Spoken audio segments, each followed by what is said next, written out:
Ladies and gentlemen, thank you so much for joining us again on AskHowAbout. I'm your host, Pranay J. Reddy. Now today, we're going to talk about the universe. Yes, cosmology. It's time, don't you think? I mean, the past few weeks and even the past few months, all we've been focusing on is us. Us and our planet and everything surrounding us. But ladies and gentlemen, think about this. We are just one species in a million species in this planet, and we are just one planet in 9 planets orbiting the sun. And yes, I included Pluto because I like Pluto. Little cute, little warm, fuzzy ball kind of thing. Yeah, I like Pluto. And our sun is just one in a million stars in our galaxy, the Milky Way galaxy. And our galaxy is just one in a billion in our universe. Think about that. And hold on a second. You might think, oh wait, that's a lot, but no. If the multiverse theory is true, that means there are a billion universes out there apart from ours. And in one of those universes, I'm sleeping right now. That's kind of cool. He seems chilled out. And in one of those universes, I'm talking backwards. It's crazy, right? And think about this. I kind of like that dude. You know, the guy who's talking backwards. I don't seem to understand him, but he seems like a nice guy. Now, a quick side note here. Now, I didn't say all this to make us feel like we're insignificant. No, rather the contrary. We are very significant because we are the ones who found out all this. We are the ones who discovered all this. But there's also a fact that there's a lot much more out there in the vast open spaces of our universe that are remaining for us to find out. So my point was, let's take a look, or rather let's take a stroll into our cosmos, into our universe to understand it better. And yes, it's a vast and a very big field. So that's why we decided to make this into a two-part episode. One episode focusing on the origins of the universe and how we got to right now. And then understanding right now the point at which universe is and then how it's going to be into the future. So today we're going to talk about its origins and also why we are the way we are and how the universe is. Pretty cool, right? And also, think about this way, ladies and gentlemen. The universe is made up of ordinary matter, right? Ordinary matter meaning atoms, the ones which me and you are made up of. But that just accounts for 5%. You can literally count it in your fingers. 95% of it is accounted by dark matter and dark energy. Ooh, it's pretty spooky, right? Dark matter, dark energy. Sounds really cool and rather like forbidden knowledge. Like, we're not supposed to know that. Oh my God. But that's why I wanted to know about it. Like, how does it interact with our matter? How was it? Where did it come from rather? Like, was it there at the beginning of the universe or was it not? So to find out all those, we brought in an expert. Yes, so you know how our show works by now. We bring in experts about topics to talk about. You get it by now. So anyway, the expert we have on today is Dr. Raghavan Rangarajan. He is a cosmologist and his research areas include cosmology and particle physics, dark matter and antimatter. And most notably, he's given a TEDx talk. He got his doctorate from University of California, Santa Barbara. He has 3 books to his names, 52 publications, and currently is a professor and dean of undergraduate in Ahmedabad University. So he's board of editors in physics education in Indian Association of Physics Teachers. He's a national coordinator in physics training and talent search. And he's also a coordinator in advanced BSc physics program from 2003 to 2017. Now those is, titles, work titles, things people know him by. But here's a title you might not have heard of before. Yes, his legendary title. Now, according to legend, he is one of those people who's very so much good in physics, but he can also pass for being in the reboot of Big Bang Theory. And this time, by Big Bang Theory, I don't mean the start of the universe, I mean the show Big Bang Theory. So here to talk about physics and his love for it, and also why or how the universe is the way it is right now, here's an interview with Dr. Raghu sir. Dr. Raghavan, thank you so much for joining us today. I really am glad to have you on the show. And firstly, sir, how have you been doing? How's the lockdown been treating you? How's it been going on? Things are well. We're locked in, though not yet down. And hope that at some point we'll be able to go out and go back to the new normal, which inevitably we will have to get used to. Well, that's a very, very theoretical answer, if I may say so myself, and something I would expect from a person like you, a very well-renowned physicist, and that is why I wanted to ask this first question, which I'm about to come up right now. This first question I always wanted to ask a physicist, but now that I think about it, maybe I shouldn't. But I'm going to ask anyway. So I don't know if you're familiar with the show, The Big Bang Theory. Yes. Yeah, so Sheldon comes up with this theory of super asymmetry.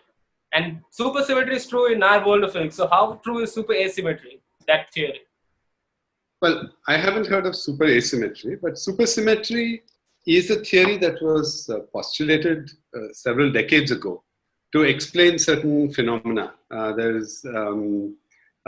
And so far, no supersymmetric partner of any normal particle has been seen yet.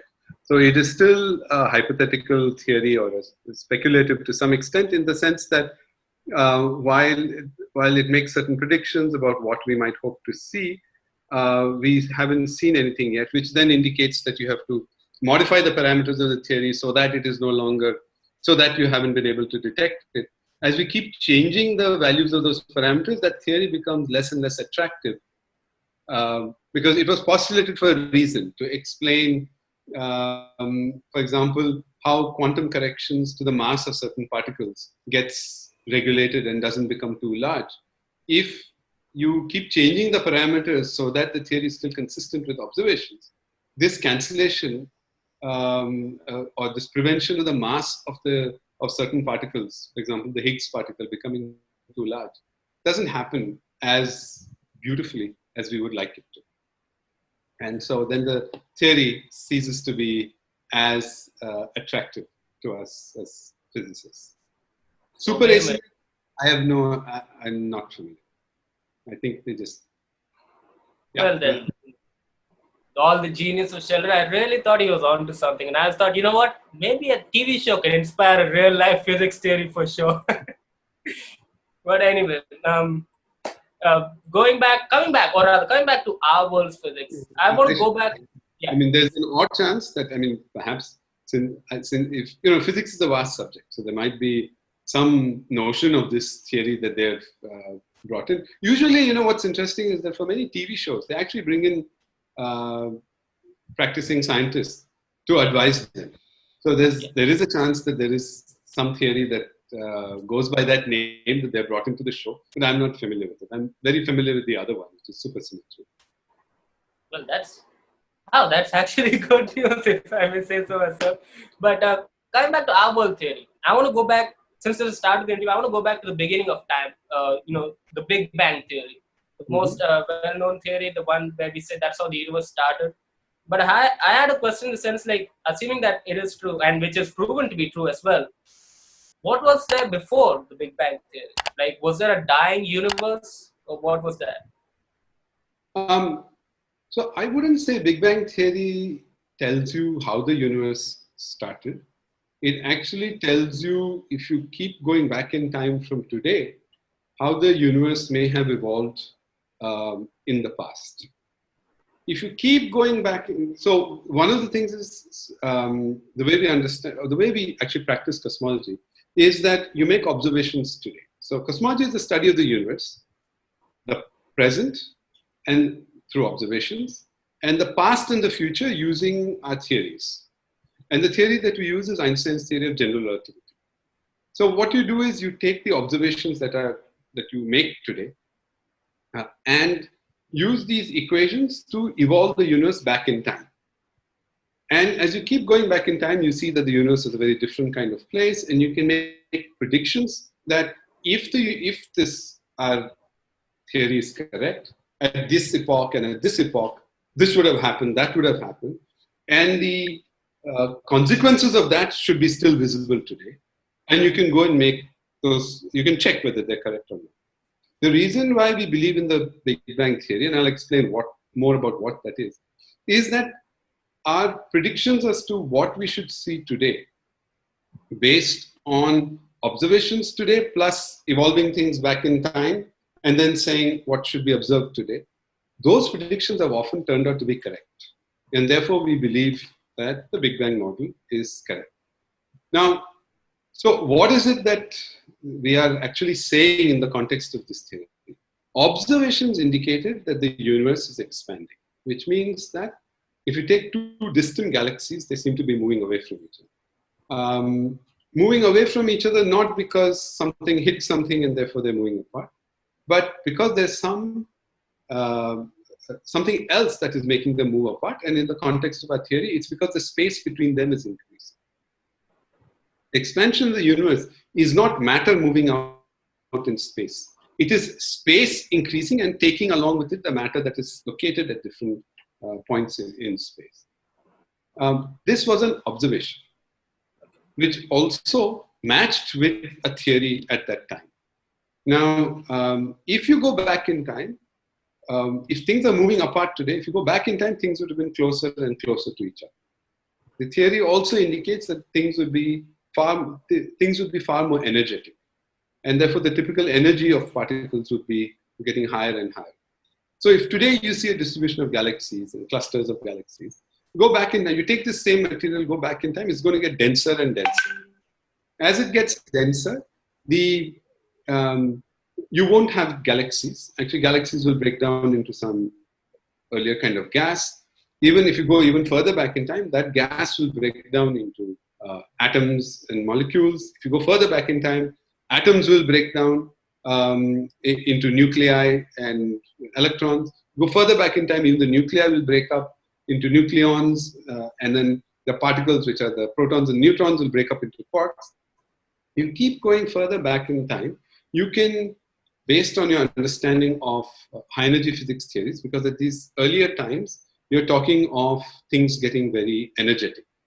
So above 1 second in the universe, you don't even have neutrons.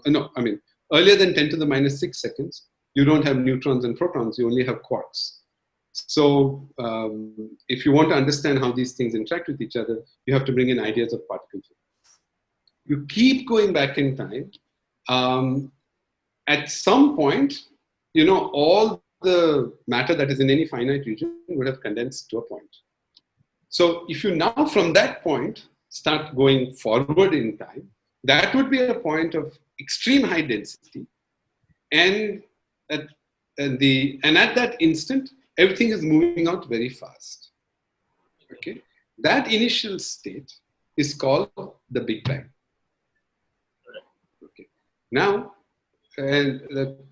the Big Bang is not, as I said, expansion is not that things are moving out in space. It is space expansion.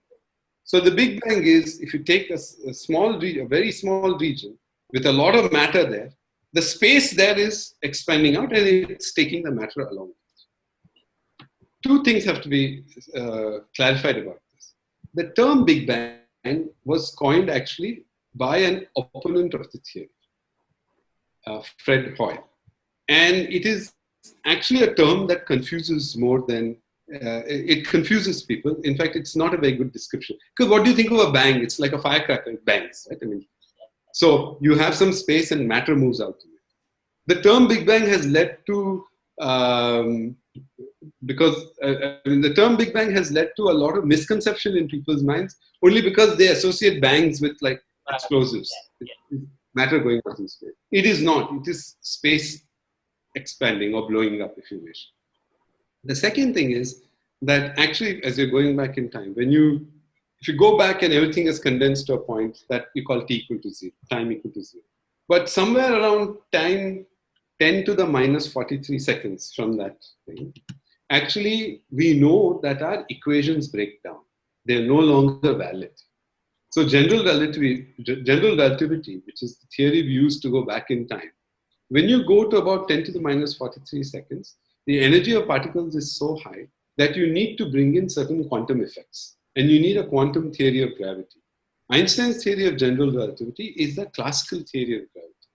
So anything we do going earlier than 10 to the minus 43 seconds is not reliable. So if you say that things condense to a point, that's not a reliable statement. Your theory itself is not valid at that point. So and that time we call the Planck time. Up to that time, we have some reasonable idea of what is going on. Prior to that, we don't. We know that you need to bring in certain quantum effects. How does time evolve, etc., is not very clear. And so what happened before the Big Bang is what you started off with. I'm telling you that even before the Big Bang, we don't know what exactly happened. So even that is kind of like a hypothesis which are trying to prove still without any questions. So as I said, no one who was in favor. The people who were, I mean, the term was coined by someone who was not in favor of the theory. It is not a correctly descriptive term. And earlier than the Planck time, which is 10 to the minus 43 seconds, we don't know. I mean, we need a new theory. You may have heard of something called string theory. Yeah. I think Sheldon in Big Bang Theory works on string theory. Yeah, he talked about string theory, so he's working on that before. Yeah. String theory is one example of a quantum theory of gravity. It's one attempt. There's something else called loop quantum gravity. But we don't know which of these theories is right. Some of these theories have been around since the 80s, and we're still trying to work with them, trying to understand them better. So whether we'll have a Big Bang or not, I mean, that things will continue to collapse, we don't know. In fact, there are theories called the theory of a cyclic universe. It's also called an ekpyrotic universe. And that is that the universe expands, contracts, doesn't collapse to a point, comes to, I mean, any region, if you want, any finite region. It's always best when you think of the universe to think of not the whole universe. We don't know, it could be infinite. So then it's very hard to think of what's happening to infinity. Because when infinity contracts, it's still infinite. Yeah. And infinity, something infinite expands, it's still infinite. So take some finite region. Like a spring, so it expands and then contracts again. That's what you're saying in this theory as well. I wouldn't call it a spring, but I would just say take a region.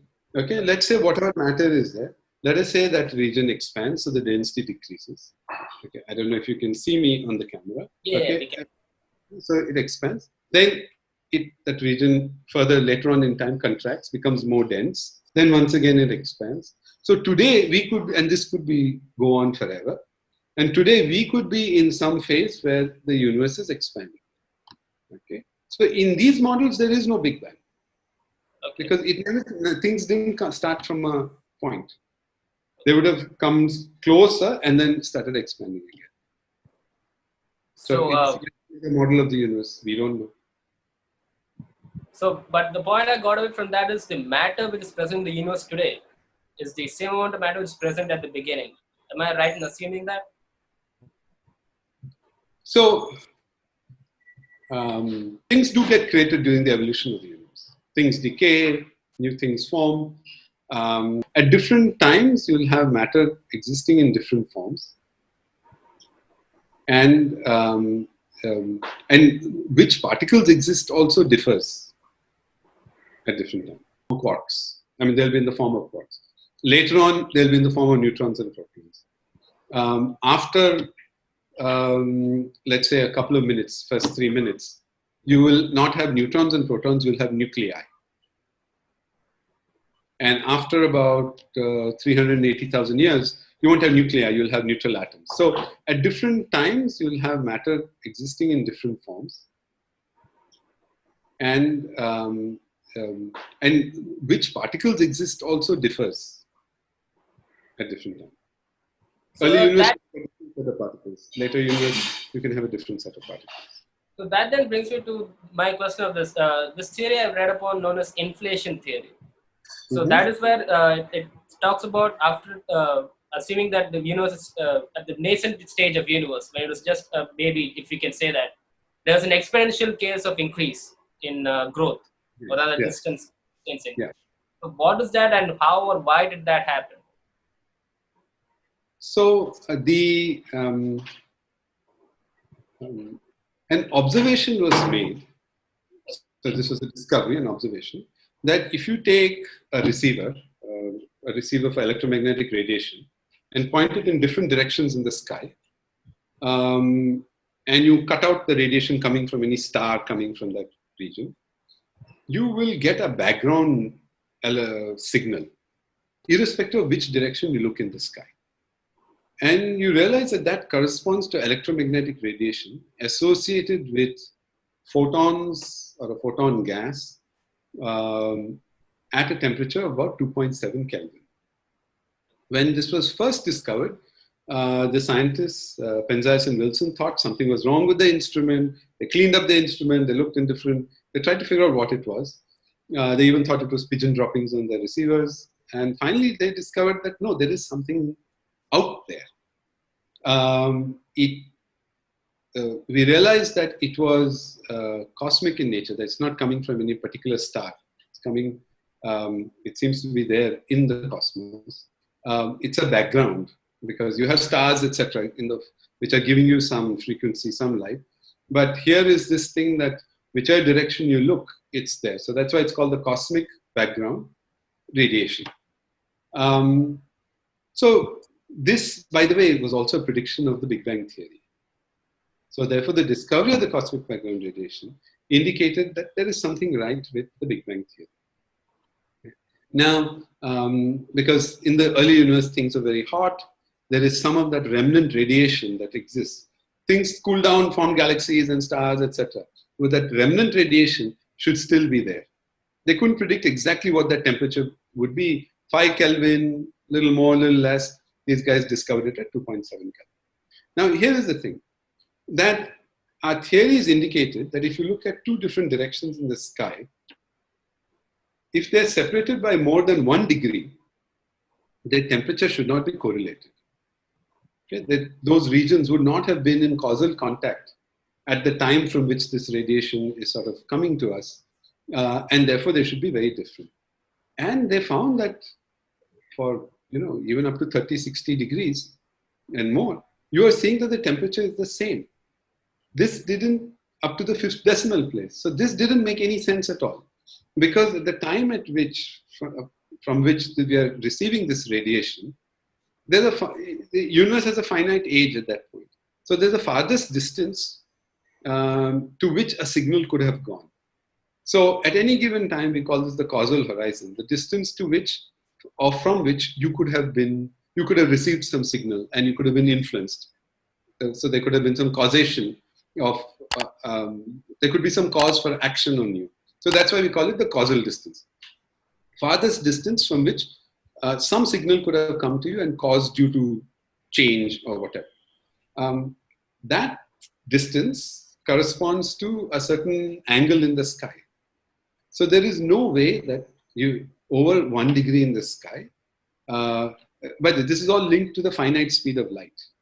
Because light has a finite speed and nothing can go faster than that.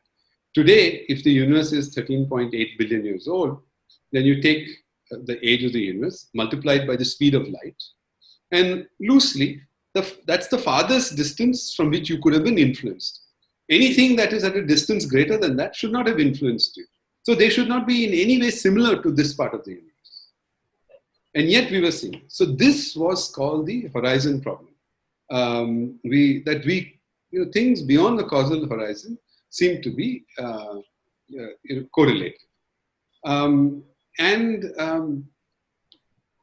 One way of getting around that is to say that perhaps at some point in the early universe, things were very early universe, let's say 10 to the minus 32 seconds, 34 seconds after the Big Bang. There was a region which was, it's a small region, it's well correlated. Okay. Now due to some effect, due to some cause, this thing blows up hugely. Okay. Now, having blown up, are my hands still in the screen, in your camera, or have they gone past your camera? No. My hands. Still up. Okay. Because now the universe has to further expand. Okay. So it expanded from this to this, and now it continues to expand. Okay. Today, we live, let's say, somewhere here, and all the signals coming to us come from, let's say, a region about this, where the radius of this is just the speed of light times the age of the universe. So we can get signals from all directions, which and because all of this region lies within that original small correlated region, which then expanded, that explains why this region could be correlated. This entire region could be correlated. And therefore, if you're getting a signal from an angle which is greater than 1 degree, even though you may think that those regions were not correlated or should never have been correlated or could not have affected each other, so their temperatures would be different, because actually they're coming from 2 points that at one point, much earlier in the history of the universe, were actually within a correlated region. And so that explains the isotropy of the cosmic microwave background radiation. That why is it uniform in all directions in that sky? That initial expansion from a very small region to a very large region would have happened in a very short duration of time. The distances between points would have increased exponentially with time, and that is called inflation. Okay. Inflation to expand very fast. If you're an economist, you would call it hyperinflation. Okay? Because not only is our distances increasing, the rate at which distances are increasing is also positive. Do we know why that happened exactly? From Einstein's theory of general relativity, the evolution of the universe, how things change in the universe, depends on initial conditions, of course, and the composition of matter in the universe, and the nature of that stuff that is there in the universe, whether it is relativistic, non-relativistic, how much of it is there, etc. What we believe that in the very early universe, there was a period when the energy density of the universe, if you take any finite region, there will be particles, there will be electromagnetic radiation or some kind of particles moving close to the speed of light. And there was also there was a field there. Like a field is like a magnetic field, electric field. We are used to that. And everywhere in space, there was this field. And there are energy densities associated with fields also. If you have an electric field or a magnetic field in a room, it has some energy density associated with it. So similarly, this field was there. It had some energy density associated with it. That became more than the energy density of everything else that was there. So that then takes over as to how the universe is going to evolve. That energy density has certain properties, or that field had certain properties, that it led to exponential expansion. If, for example, it was dominated by relativistic particles, or photons, for example, then the expansion of the universe is not exponential. The distances between 2 points increase like the square root of time. If it is dominated by non-relativistic particles, then it increases like the time raised to 2/3. But if it is dominated by fields with certain properties, then it actually increases like e to the t, or e to the some factor t. So that's the thing. Now, you can ask me, why did that field happen to be there? We won't be able to answer, because science will only answer how things are, not why. If the universe started off with these fields, etc., then at some point, if the parameters are right, it could dominate, and it could give rise to this exponential expansion. Now, do we believe inflation? I mean, is this just some cooked up idea? Inflation makes certain predictions. So in science, you can have a hypothesis or a theory, and it must explain current facts. Otherwise, you'll throw it out immediately. So it explains current facts, but it should also make some predictions which can be falsified. Otherwise, it's not a hypothesis. So inflation makes some predictions, and those predictions have turned out to be correct. For example, in the cosmic microwave background radiation, the nature of the correlation of the temperature when you look at two different directions in the sky seems to match with what inflation predicts. So while there are a lot of questions about exactly what is that field, we still don't know. But there is some kind of field is what we know. The broad idea of inflation seems to be reasonably robust, though there are other people, for example, people who talk of the cyclic universe, who may not need a phase of inflation. In those models, some of these problems are solved without invoking inflation. I hope you liked the episode, and I hope you thought it was informative and fun. And if you did, do like, share, and subscribe to our channel for more such content. And do check out our other videos. Let's say you want to talk about therapy sessions, check out this or this. I don't know where they put it, so wherever it is, just click on that. And also take a look at other expert interviewees so far. And again, where the hell, editing team, you need to be more clear with me. Where the hell we put them?